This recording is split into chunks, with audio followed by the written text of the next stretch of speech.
नमस्ते, मी वंदना. माझ्या चॅनलमध्ये पुन्हा एकदा तुमचं सगळ्यांचं स्वागत. तर आपण बघूयात ब्लाऊज कटिंग. 36 साईजचा हा ब्लाऊज होता प्रिन्सेसमध्ये.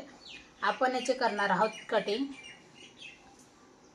तर मी अगोदर हा जो प्लेन बाजू आहे मी ती कशातच घ्यायची नाही आहे मला, कारण ती व्यवस्थित दिसणार नाही. मोठं माप जर असेल तर तुम्हाला ती बाजू घ्यावीच लागेल.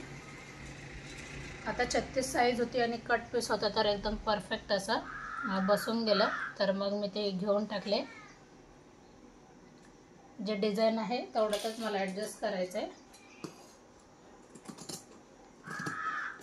मी एक सोबत दोन्ही बाई एक सोबत कटिंग केली. आता हा कपडा पूर्ण मी ज्यावेळेस मी बाही जोडेन त्यावेळेस मी याला आकार देऊन घेईन. अशा पद्धतीने कट केलं आहे. आता डबल फोल्डमध्ये कपडा आहे. अगोदर मी पाठीचा भाग उचलते.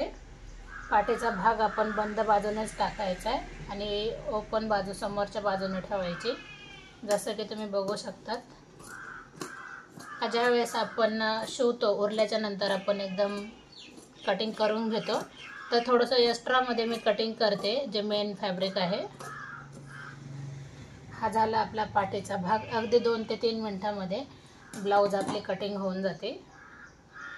आता इकडच्या बाजूने थोडासा कपडा कमी होता तर मी कळण असं याच्यासाठी मी कपड्याचे हे बदलले.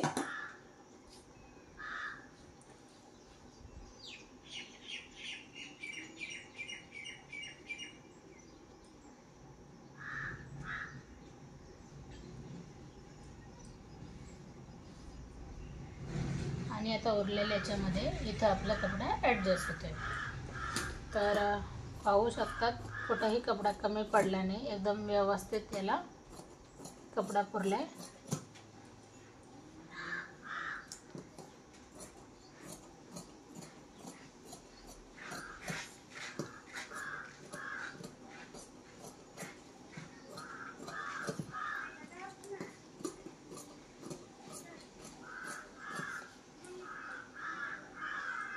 आणि नंतर आपण हा फ्रंट भाग कट करू. आणि जरी हा इकडं प्लेन बाजू आली तरी काही हरकत नाही, कारण ती पूर्ण आपल्या फिटिंगमध्ये जाते. तर ही जी प्लेन बाजू होती ती आपली टोटल फिटिंगमध्ये जाणार आहे. जी डिझाईन आहे तीच फक्त येईल.